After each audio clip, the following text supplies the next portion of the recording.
दोस्तों, पितृपक्ष के अंतिम दिन आज कुत्ते को खिला देना यह एक छोटी सी चीज। जी हाँ दोस्तों, जिंदगी में चमत्कार हो जाएगा। जाते जाते पितृ तीन बहुत और बड़ी खुशियाँ देकर जाएंगे। दोस्तों, यह आखिरी मौका है पितृ देवताओं का आशीर्वाद हासिल करने के लिए और उनसे खुशियों का वरदान हासिल करने के लिए। इसे अपने हाथों से निकलने मत देना। जी हाँ दोस्तों, एक बार यह मौका आपके हाथ से निकल गया और आप चूक गए, फिर ये मौका आपको पूरे 1 साल के बाद ही प्राप्त होगा। तो जयकारा बोलिए माता रानी का, जगत माई माता रानी महाकाली का। जयकारा बोलिए पितृ देवताओं की, पितृ लोगों की जय बोलो। तुला राशि वाले बंधुओं, बहुत बहुत स्वागत करते हैं हम आपके अपने YouTube चैनल पर। दोस्तों, समय समय पर होता है समय समय की बात। राम राज्य का समय बड़ा, कृष्ण जन्म की रात। समय बहुत महत्वपूर्ण होता है दोस्तों। जो व्यक्ति सही समय पर सही निर्णय लेके आगे बढ़ता है, कार्य करता है, कामयाबी उसी के कदम चूमती है। अब जैसा कि आप जानते हैं कि पितृपक्ष समाप्त होने जा रहा है।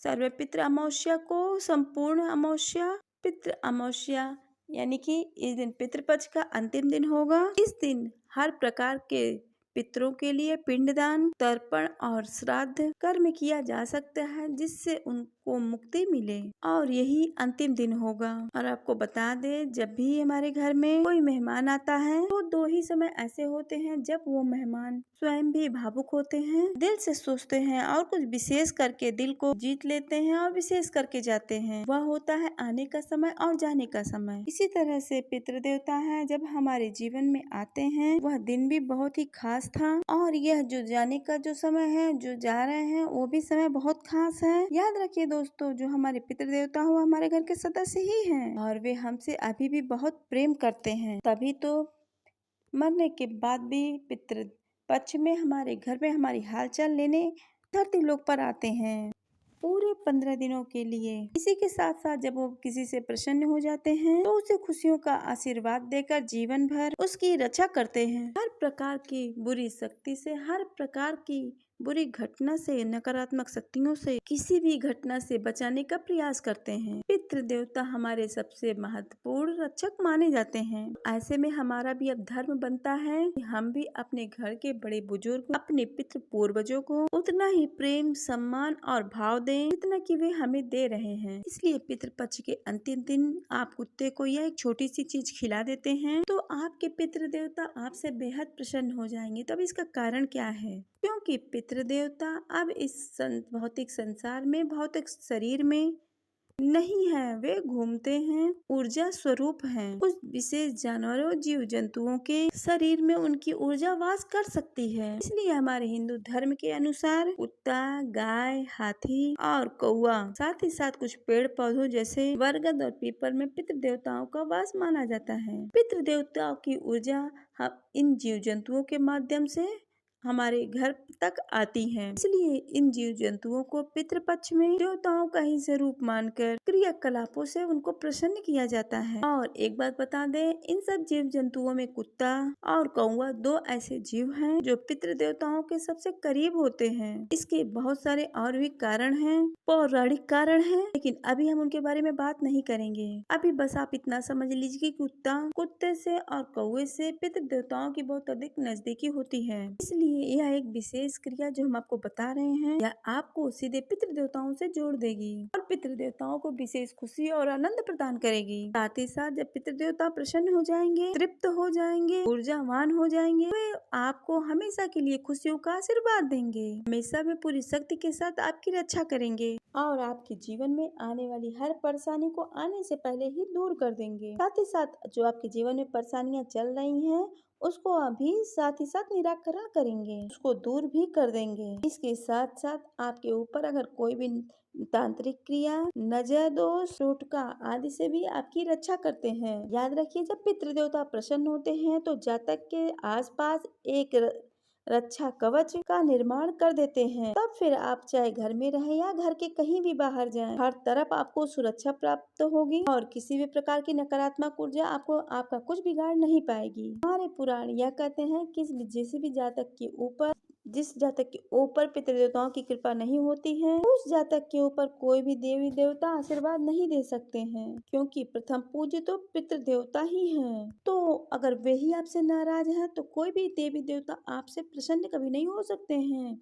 इसलिए चाहिए हमें पहले अपने पितृ देवताओं को प्रसन्न करें। तो इस लिहाज से भी हमें अपने पितृ देवताओं को जाते जाते उनको आशीर्वाद लेना चाहिए और उन्हें प्रसन्न रखना चाहिए। प्रसन्न करने के लिए हर एक प्रयास करना चाहिए, जो हमने पहले इस वीडियो में आपको बताया है। दोस्तों, जो हम आपको बताने वाले हैं वो जीवन में महा परिवर्तन और परिस्थितियों को बदलने वाला है। बहुत मेहनत से हम चुन कर आपके लिए यह विशेष कार्यक्रम लेके आते हैं और एक बात यकीन मानिए, आपने यदि इस कार्यक्रम को पूरा अंत तक देखा और इस कार्यक्रम में बताई गई अपने जीवन में हर एक बात आप उतार लेते हैं तो 100% आपके जीवन में महापरिवर्तनों की शुरुआत हो जाएगी, क्योंकि पितृपक्ष के ठीक बाद माता रानी आ रही हैं। 9 दिनों तक माता रानी का समय रहेगा और यदि पितृदेवता आपसे प्रसन्न होकर जाएंगे, आपको आशीर्वाद देकर जाएंगे, तो माता रानी की विशेष कृपा आप पर अपने आप ही प्राप्त होने लगेगी, क्योंकि जिनके ऊपर पितृदेवता प्रसन्न है उनके ऊपर सब देवता प्रसन्न है। क्योंकि बंधुओं, दोस्तों, इस कार्यक्रम को आप पूरे अंत तक जरूर देखिएगा। दोस्तों, इस विशेष कार्यक्रम को शुरू करने से पहले माता रानी को आभार जरूर व्यक्त करिएगा। पूरे प्रेम और पूरे भक्ति और भाव के साथ कमेंट बॉक्स में लिख डालिए, जय माँ भद्रकाली कृपा करो। माता रानी आपके ऊपर पूरी कृपा बनाए रखेंगी। साथ ही साथ जय पितृ देवता भी आप अवश्य लिखिएगा, क्योंकि पितृ देवताओं का आशीर्वाद प्राप्त करना भी आपके लिए बहुत ही आवश्यक है। इसी के साथ साथ दोस्तों, अगर आप इस चैनल पर नए आए हैं तो आप अपने इस चैनल को सब्सक्राइब जरूर करिए, क्योंकि इस चैनल के माध्यम से हम आपको देते हैं वैदिक, पौराणिक और ज्योतिषी आकलनों पर आधारित गणित सर्वश्रेष्ठ ज्ञान स्वयं माता भद्रकाली की कृपा और उनके आशीर्वाद के साथ प्राप्त होता है। तो चलिए जल्दी से चैनल को सब्सक्राइब करिए, फिर हम आगे बढ़ते हैं। दोस्तों, अब एक बात को ध्यान से सुनिए, जो हम बातें आपको बताने जा रहे हैं, इन बातों को आप अपने जीवन में जरूर उतारिएगा।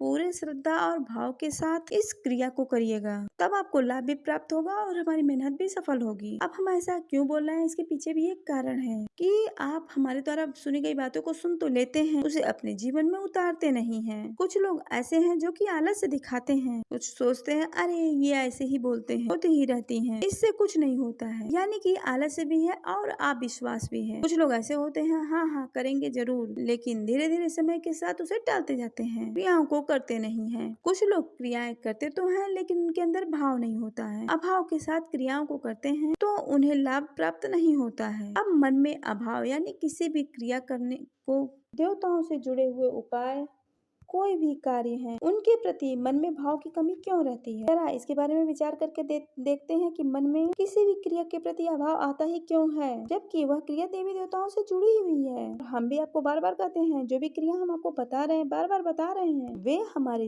अपने जीवन का अनुभव होते हैं, सैकड़ों हजारों लोगों पर आजमाए हुए होते हैं। और यकीन मानिए, जो लोग इन क्रियाओं को करते हैं, ऐसे सैकड़ों हजारों लोग हैं जिन्हें हम जानते हैं, जिनके जीवन में सुख आए हैं, दुखों से, कष्टों से मुक्ति पाए हैं। तब भी बहुत सारे ऐसे लोग हैं जिन्हें इन सब बातों पर यकीन ही नहीं आता है, क्योंकि वे ऐसे भौतिकवादी संसार में ज्यादा ही तर्कशील हो गए हैं। उनकी बुद्धि उन्हें स्थिर नहीं होने देती है और उल्टे सीधे विचार मन में तुरंत आ जाते हैं। यह नकारात्मकता का बड़ा प्रमाण है। नकारात्मक की वजह से ही मन में गलत विचार उठने लगते हैं। कोई कहता है इस कार्य को करने से बहुत लाभ होगा, आप खुद जानते हैं कि वह धार्मिक व्यक्ति है, भगवान की साधना, आराधना और पूजा पाठ से जुड़ा हुआ है, तब भी आपके मन में तमाम कुतर्क, उल्टे सीधे बात मन में आपके आते रहते हैं और इसी वजह से आप उसकी बातों को नकार देंगे, जीवन में उतारेंगे नहीं। याद रखना दोस्तों, आपके जीवन को सुधारने के लिए चाहे आप भगवान की ही पूजा करते हो, वह स्वयं प्रकट होकर आपको भगवान दर्शन नहीं देंगे, वे किसी न किसी को माध्यम बनाएंगे। अक्सर माध्यम गुरु को ही बनाया जाता है, इसलिए हमारे हिंदू धर्म में, हमारे धर्म में गुरु को ही साक्षात परब्रह्म कहा गया है। इनके सामने स्वयं भगवान भी झुक जाते हैं, क्योंकि भगवान के द्वारा दिए गए आदेश और शिष्य के जीवन में आने वाली बदलाव गुरु के माध्यम से ही होते हैं। गुरु की वाणी में ईश्वर का वास होता है, इसलिए गुरु के द्वारा बताई गई क्रियाओं को अवश्य ही मान लेना चाहिए और पूरे भक्ति भाव के साथ उन क्रियाओं को करना चाहिए। अब हम जो बातें आपको बताएंगे वे सारी क्रियाएं भगवान से ही जुड़ी हुई हैं। हम आपको भूत प्रेतों की, तंत्र मंत्र की, नकारात्मक क्रियाओं की चर्चा नहीं कर रहे हैं। हम जो आपको बातें बताते हैं वे सात्विक क्रियाएं हैं और प्रमाणित होती हैं, तो आपको उन क्रियाओं को अवश्य ही करना चाहिए, तभी हमारी मेहनत सफल होगी और आपके जीवन में खुशियाँ आएंगी। अब हमारे दोस्तों, अब हमारे शास्त्रों में एक कहानी मिलती है जो आपको इस बात का प्रमाण देगी। अगर भाव आपके अंदर है तो भगवान किस प्रकार से आपकी मदद कर देते हैं कि आप खुद भी आश्चर्य में पड़ जाएंगे। एक बार की बात है कि ब्रज में एक गोपी रहा करती थी। वह नित्य यमुना नदी को पार करके अपने गायों की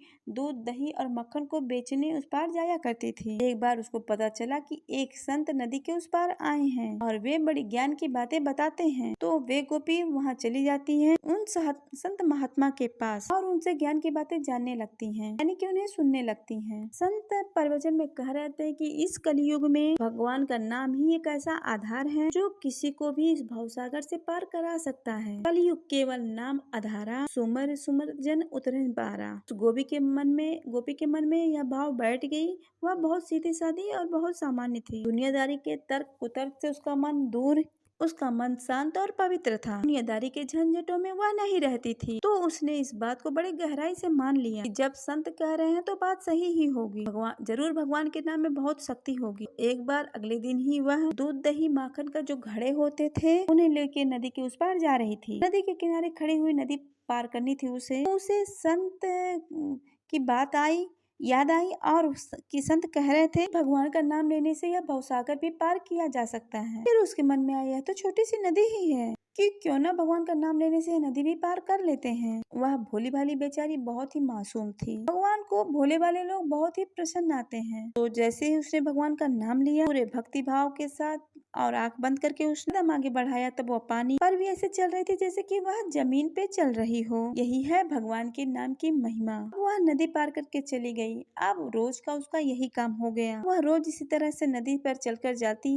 एक दिन उसके मन में आया कि संत ने हमको इतनी ज्ञान की बात बताई, तो ना उनको निमंत्रण पर बुलाया जाए। वह नदी पार करके महात्मा जी के आश्रम में पहुंची और उनसे जाकर कहने लगी कि हे गुरुजी, हे महात्मा, आपने हमको इतना ज्ञान दिया, भगवान के नाम का हमें अमृत प्रदान किए, तो हम आपको निमंत्रण पर ले जाना चाहते हैं, हमारे घर चलिए। संत तैयार हो गए क्योंकि संत दूसरों के प्रेम आग्रह को तुरंत मान लेते हैं। संत हृदय बहुत ही सरल होता है। संत मान गए और चल दिए। जब नदी के किनारे पहुंचे तब नाव वाले को बुलाने लगे। तो गोपी ने कहा कि महाराज, आप नाव वाले को क्यों बुला रहे हैं? भगवान का नाम लो और नदी पार कर लो। संत कहने लगे, अरे बेटा, ऐसा नहीं होता है। नदी पार करने के लिए तो नाव की आवश्यकता होती ही है। गोपी ने कहा, नहीं महाराज, ऐसा नहीं है। आपने बताया था कि नाम लेने से भवसागर पार हो जाता है, तो नदी है, हम तो रोज नाम लेकर ही नदी पार करते हैं। संत ने कहा, ऐसा नहीं हो सकता है बेटे। तो गोपी कहती है, ठीक है, आप अभी देखो।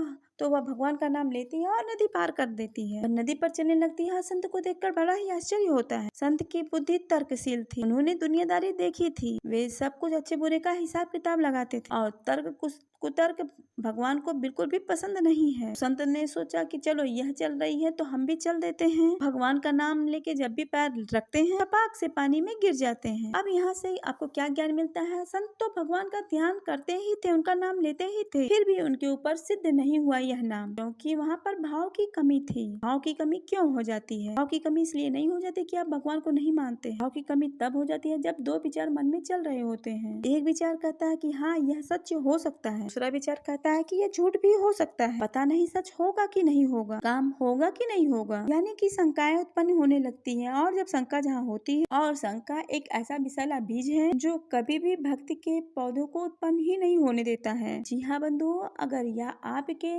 मन में शंका के बीज उत्पन्न हो रहे हो, शंका उत्पन्न हो रहे हो, तो कभी भी आप भक्ति के पौधे को आप उगा नहीं सकते हैं, उसे कभी भी प्रफुल्लित नहीं कर सकते हैं। इसलिए तुलसीदास बाबा ने रामचरितमानस में लिख दिया है ना, निर्मल मन मोहि निर्मल जन मन मोहि पावा, मोहि जल छिंद कपट नहीं पावा। भगवान को निर्मल, बिल्कुल साफ सुथरा मन जो होता है ना, वही ही पसंद आता है। दोस्तों, आप को भी बता दें कि भगवान के लिए बताया गया कोई भी क्रियाकलाप उपाय पर कभी भी शक नहीं करना चाहिए। याद रखना, ये इस दुनिया की सच्चाई वह नहीं है जो हम जानते हैं, जो हम देख रहे हैं। इस जगत से भी लाखों, हजारों, अरबों गुना बड़ी शक्ति है जिससे हम अनभिज्ञ हैं। हम लोग बस इतना जानते हैं कि जब से पैदा हुए और मृत्यु तक हमने क्या किया, इससे पहले भी और इसके बाद भी, यानी जन्म से पहले भी और मृत्यु के बाद की सच्चाई क्या है, इसके बारे में तो हमें भनक तक ही नहीं है। और हम कौन है, कहाँ से आए हैं और इस शरीर के अंदर हम क्या कर रहे हैं, इसके बारे में भी हमें कोई आइडिया नहीं है। बस हम जिए जा रहे हैं और जब तक जान इस शरीर में है तब तक व्याकुल परेशान चीजों के पीछे भाग भाग कर तड़प रहे हैं और माया के वशीभूत होकर कुतर्क करते रहते हैं। में कोई लाभ नहीं है। बस कुतर्क करने से हमारे मन में व्याकुलताएं और बढ़ती जाती हैं, क्योंकि समस्याओं का समाधान किसी हालत में प्राप्त हो ही नहीं सकती है। तर्कियों को केवल व्याकुलता मिलती है, परेशानियां मिलती है, बेचैनी मिलती है। जी हाँ दोस्तों, बस अब इतनी सारी बातें हमने आपको केवल इसलिए बताई हैं ताकि अब जो आगे बातें हम आपको बताने जा रहे हैं उन बातों को क्रियाओं में आपकी पूरी आस्था ठहर जाए, क्योंकि जब आप अपनी आस्था को एक स्थान पर ठहराएंगे नहीं, मन को शांत नहीं करेंगे और श्रद्धा भाव उत्पन्न नहीं करेंगे, तब तक आपको किसी का आशीर्वाद प्राप्त नहीं हो सकता है। आप कितने ही कोशिश कर लें, कितने ही हनुमान चालीसा पढ़ लें, कितने ही भोले बाबा को जल अर्पित कर ले, दूध दही कुछ भी अर्पण कर लो, भगवान भोलेनाथ को चाहे भी कितने भी दूध दही घी शहद मक्खन से आप स्नान करा लो, पितृ देवताओं को कितने भी तर्पण पिंडदान कर लो, कुछ भी नहीं होगा जब तक आपके अंदर भाव नहीं होगा। इसलिए दोस्तों, आज के समय में देवी देवताओं की कृपा जातक को नहीं प्राप्त हो पा रही है, क्योंकि पूरे भक्ति भाव के साथ हनुमान चालीसा सुबह पढ़कर आए और दोपहर में किसी की बात सुन ली और वो कहने लगा, अरे कुछ नहीं होता ये सब बातों से, सब कुछ बेकार की बातें हैं, कार्य करो उसी से जीवन सफल होता है। तो लोग हनुमान चालीसा के प्रति, हनुमान जी के प्रति भी उनके मन में शक उत्पन्न होने लगा। अरे हाँ सही बात है, हमने भी कब से ऐसे किया था, कुछ भी नहीं हो रहा है, मेहनत तो करनी ही पड़ेगी। तो बस यहीं से सारी की सारी समस्या और सारे के सारे गड़बड़ यहीं से बस शुरू हो जाते हैं। जी हाँ दोस्तों, तो आपको ऐसा नहीं करना है। आप ध्यान से सुनिए, आप मूल विषय को शुरू करते हैं और आपको बताते हैं उस एक विशेष चीज के बारे में। हमने पहले भी आपको बताया है, अब आपको हम इस कार्यक्रम में भी एक विशेष चीज बताने जा रहे हैं। इसके प्रयोग से आपको बड़े ही चमत्कारिक लाभ प्राप्त होंगे। कौन से होंगे वो लाभ, हम भी आपको इस बारे में बताएंगे। जैसे ही यह एक चीज आप कुत्ते को खिलाएंगे तो आपके जीवन में आने वाले 2-3 दिनों में ही कौन से बड़े परिवर्तन और संकेत मिलेंगे, जिनसे आपको पता चल जाएगा कि प्रयोग सफल हुआ है या नहीं हुआ है। अब वह संकेत और लक्षण भी हम आपको बताएंगे, इसलिए कार्यक्रम को पूरे अंत तक अवश्य देखना। अब ध्यान से सुनिए। शिव पुराण के अनुसार यमराज के साथ 2 कुत्ते हमेशा रहते हैं, जो उनके लोक में निवास करते हैं और कभी उनके साथ भी देखे जाते हैं, जिनमें से एक कुत्ते का नाम है श्याम और दूसरे कुत्ते का नाम है सबल। और यह कुत्ते दोनों ऐसे हैं कि जितने इस संसार में कुत्ते घूम रहे हैं उन सब के उत्पत्ति कारक हैं, यानी कि सारे कुत्ते जो संसार में घूम रहे हैं श्याम और सबल के ही वंशज कहे जाते हैं। और पितृपक्ष में जब किसी भी जानवर को भोजन कराया जाता है तो उसे बलि कहा जाता है। यहाँ दोस्तों, भोजन से यहाँ बलि, यहाँ भोजन से मतलब है कुत्ते को जब हम पितृपक्ष में कुछ खिलाते हैं तो उसे स्वान बलि कहा जाता है। तो अब यहाँ तक आपको समझ में आ गया होगा कि कुत्ते को ही क्यों खिलाते हैं। इसका विधान क्या है, क्योंकि जो संपूर्ण ये पितृपक्ष होता है असल में यम को ही समर्पित होता है, ये मृत्यु का पक्ष होता है। इसलिए ऐसा कहा जाता है, तमाम पुराणों में भी ऐसा लिखा हुआ है कि किसी भी शुभ कार्य की शुरुआत पितृपक्ष में नहीं करनी चाहिए, केवल धार्मिक कार्यक्रम या अनुष्ठान करने चाहिए। कोई भी मांगलिक कार्यक्रम जैसे मुंडन है, कोई शादी ब्याह है, कोई उद्घाटन है, ये कार्यक्रम भी पितृपक्ष के दौरान नहीं किए जाते। कोई भी शुभ काम, कुछ लेना देना हुआ, वो भी पितृपक्ष में नहीं किए जाते हैं। अब यानी अब आपको क्या करना है, पितृपक्ष के अंतिम दिन रात्रि के समय सूर्यास्त होने के बाद आपको यह सामग्री तैयार करनी है। आपको थोड़ा सा आटा लेना है और उसकी लोई बनानी है, उसको पेड़ा जैसा आकार देना है। आप उस आटे को बेलकर रोटी का रूप दे देना है। आपको 2 रोटियां बनानी है। रोटी का रूप देकर आप उसके ऊपर आप स्वास्तिक से उसका स्वास्तिक का आकार बनाएंगे और उस स्वास्तिक के बीचे बीच आप एक छोटा सा गुड़ का टुकड़ा रख देंगे, एक लौंग का जोड़ा रख देंगे, एक इलायची रख देंगे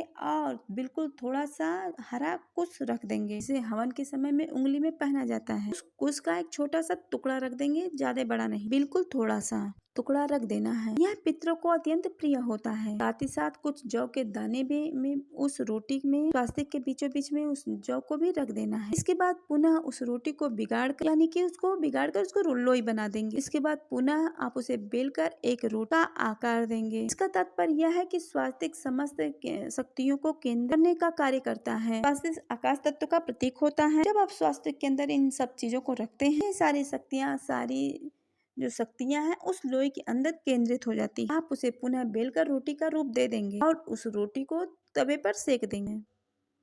इसी प्रकार आपको 2 रोटियां बनानी है। अब रात्रि के समय इन 2 रोटियों को कुत्ते को खिलानी है। जी हाँ दोस्तों, अब जैसा हम आपको बता रहे हैं वैसे ही इस क्रिया को आपको करना है। तो अपने घर के दरवाजे पर कुत्ते को बुलाने की कोशिश करें और यह कार्य घर का पुरुष सदस्य करेगा, कोई महिला सदस्य नहीं। अब लोग यहाँ पर प्रश्न करने लगते हैं, महिला सदस्य क्यों नहीं कर सकती है? यह कोई विधान है? विशेष विधान ही है। महिलाओं की भागीदारी है इस रोटी को तैयार करने के लिए, पुरुषों की भागीदारी है इस रोटी को कुत्ते को खिलाने के लिए। दोस्तों, सबका अपना कार्य निश्चित होता है, इसका जो कार्य है उसको हुई वह कार्य करना चाहिए। तो घर का पुरुष सदस्य कुत्ते को यह रोटी खिलाएगा। तो इस समय पुरुष सदस्य का मुख दक्षिण दिशा के तरफ होना चाहिए, क्योंकि दक्षिण दिशा यम की दिशा, पितृ देवताओं की दिशा है। और उसे मन ही मन यह वचन देना है, क्योंकि दोस्तों आप वैदिक परंपरा के अंतर्गत एक विशेष क्रिया कर रहे हैं और इस क्रिया में आपको वचन देना होता है और बदले में आपके पितृ देवता और स्वयं यम भी आपको वचन देते हैं। तो वचन क्या है, आप ध्यान से सुनिए। आप इसे बोलिए कि यम के यहाँ रहने वाले 2 श्वान,